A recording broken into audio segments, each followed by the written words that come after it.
अस्सलामुअलैकुम रहमतुल्लाहि व बरकातुहू। सभी को नमस्कार, आदाब। मैं यहाँ पर एक नौजवान लड़का नेहाल नबी पटेल के प्रचार के लिए मैं आया हूँ।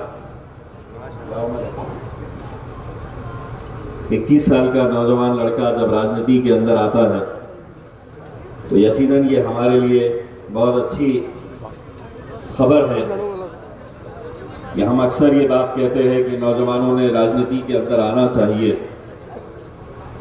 और ऐसे नौजवान जो पढ़े लिखे हैं वो जब तक राजनीति के अंदर नहीं आएंगे हम अपने हालात बदल नहीं सकते हैं। आज नबी पटेल साहब, इनके पास 13 स्कूल है, 12 स्कूल है, कितने 13 है। और अभी अभी जो राष्ट्रवादी कांग्रेस छोड़कर आए हैं छोटू पटेल साहब, इनके पास कितने 12। तो ये दोनों मिलाकर 25 स्कूल चला रहे थे। यानी कि सोचिएगा कितने बच्चों को तालीम पहुंचाने का काम ये 2 पटेल लोग ही कर रहे हैं। तो ये एक बहुत बड़ी बात है कि आज जो लोग हमारे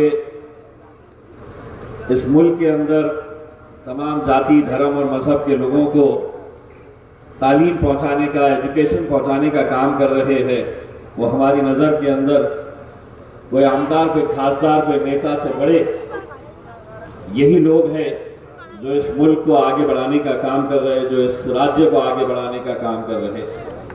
मैं यहाँ पर जब आया तो मुझे बताया गया कि ये जो सड़क बनी है ये मेरे खासदार निधि के अंदर बनाई गई थी। आज मैं भले ही ना आमदार हूं ना खासदार हूं, लेकिन जब कोई काम अच्छा करके जाता है तो वो काम रह जाता है, वो नाम रह जाता है। भले ये आपकी मोहब्बत है। दूसरी बात ये है कि नबी पटेल साहब ने अपने तकरीर के अंदर बताया कि हम पुलिस ट्रेनिंग का यहाँ पर आयोजन करेंगे।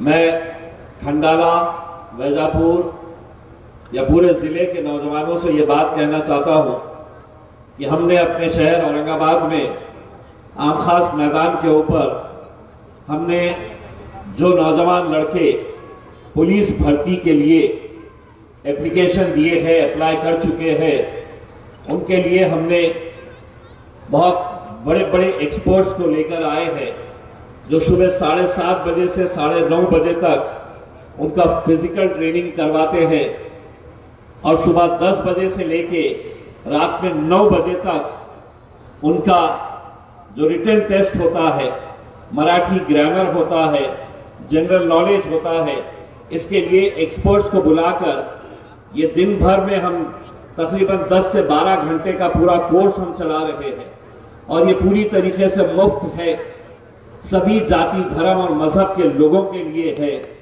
कोई भी आ सकता है और उस ट्रेनिंग का फायदा ले सकता है। आपको सुबह 7:30 बजे आम खास मैदान के ऊपर आकर आपका रजिस्ट्रेशन करवाना है। मुझे मालूम है कि बहुत सारे नौजवानों की ख्वाहिश होती है कि हमारी पुलिस के अंदर भर्ती हो जानी चाहिए। हाई कोर्ट के लिए भी जिन लोगों ने अप्लाई किया है, हाई कोर्ट के अंदर भी बहुत सारी पोस्ट निकली है।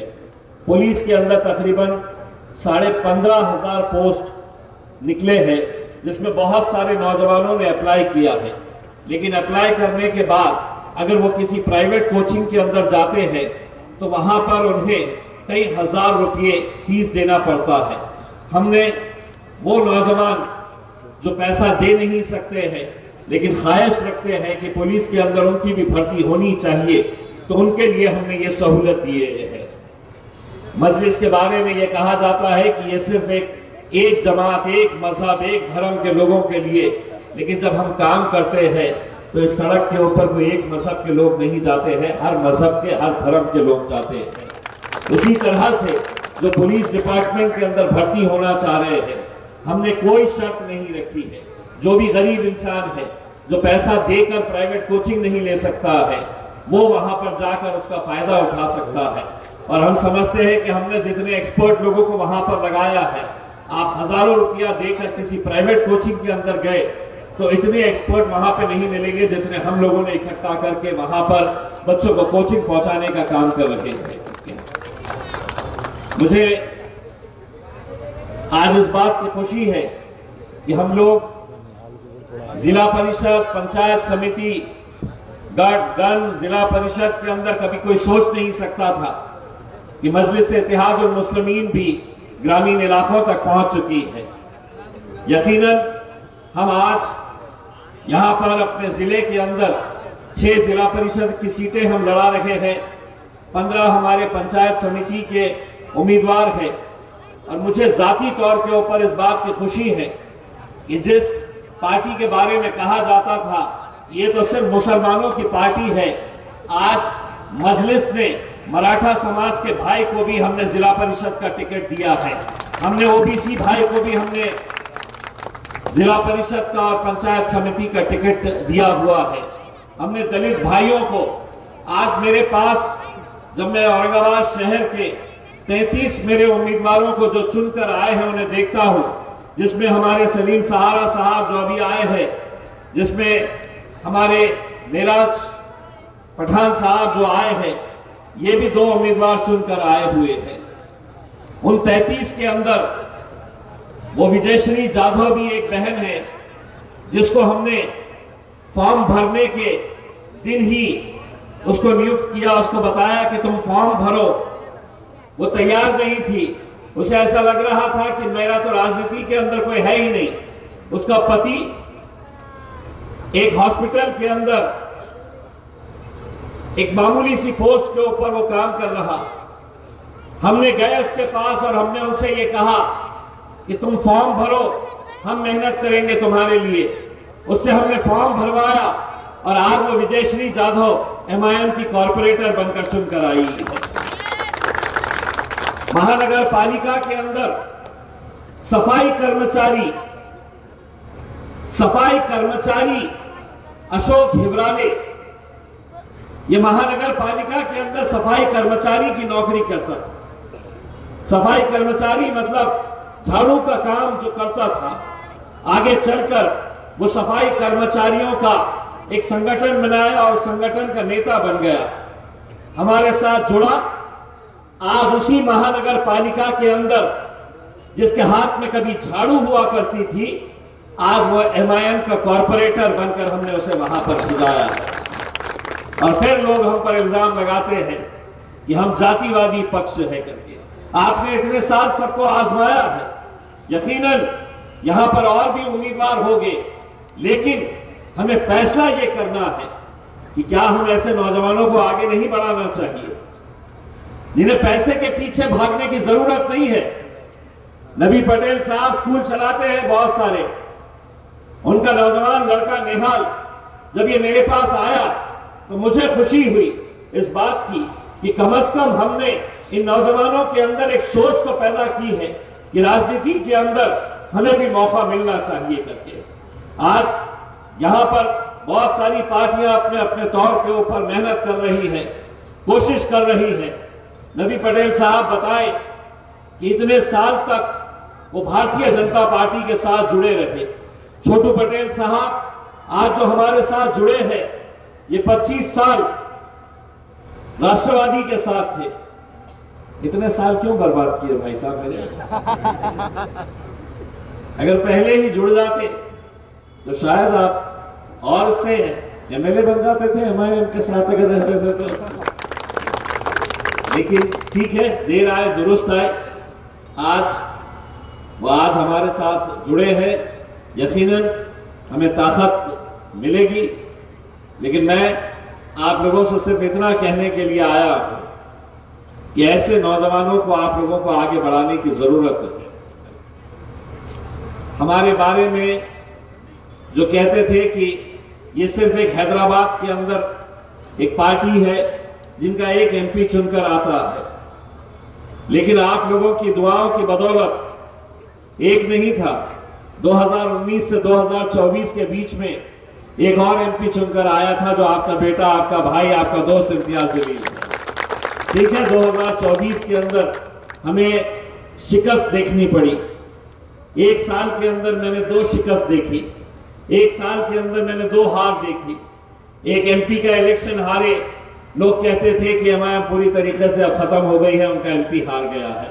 फिर एमएलए का इलेक्शन आया, भारतीय जनता पार्टी ने पानी के जैसा पैसा बहाया, पानी के जैसा पैसा बहाकर उनके साथ 3 पार्टियां थी, सत्ताधारी पक्ष की पार्टियां थी, एक भारतीय जनता पार्टी, एक एकनाथ शिंदे की शिवसेना और दूसरी राष्ट्रवादी।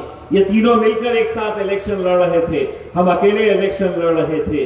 वो 52,000 के ऊपर, 92,000 के ऊपर आए, हम 90,000 के ऊपर आए, अकेले लड़कर। अगले खासदार आप हैं साहब, अगले खासदार।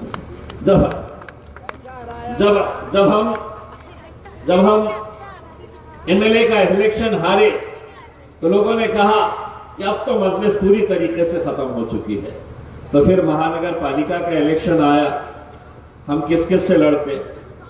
बाहर के दुश्मनों से लड़ रहे थे, अपने अंदर के दुश्मनों से लड़ रहे थे, और उसके बावजूद भी जब नतीजे आए तो एकनाथ शिंदे साहब की शिवसेना जो है उसके कितने सीटें आए?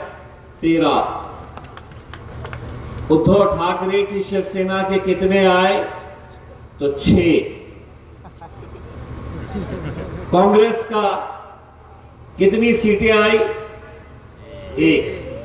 वो भी इसलिए आई कि मेरा ये गद्दार था जिसको टिकट दिया था मैंने, उसने आधी रात को जाकर वो टिकट वापस कर दिया, तो कांग्रेस की एक टिकट पे 1 जीत कर आई।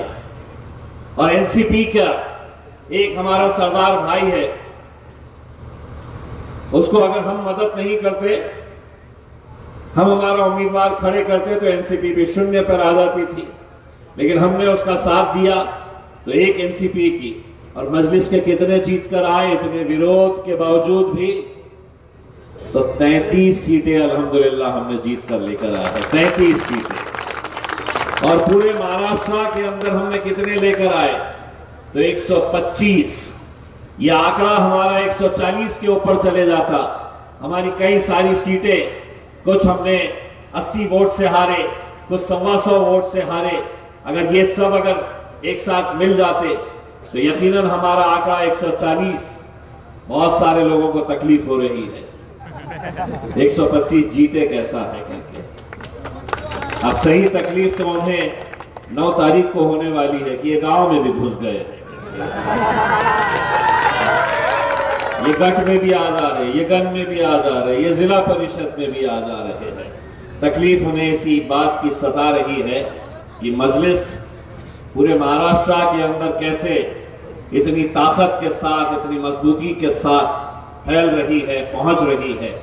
मैं आप खंडाला के तमाम नौजवानों से, तमाम लोगों से, मेरी माँ और बहनों से यह अपील करना चाहूंगा, एक नौजवान लड़का आपके बीच में आया है, आप लोगों की जिम्मेदारी है कि ऐसे नौजवानों को आप साथ लीजिए, नौजवानों को आप साथ लेकर आगे बढ़ाइए।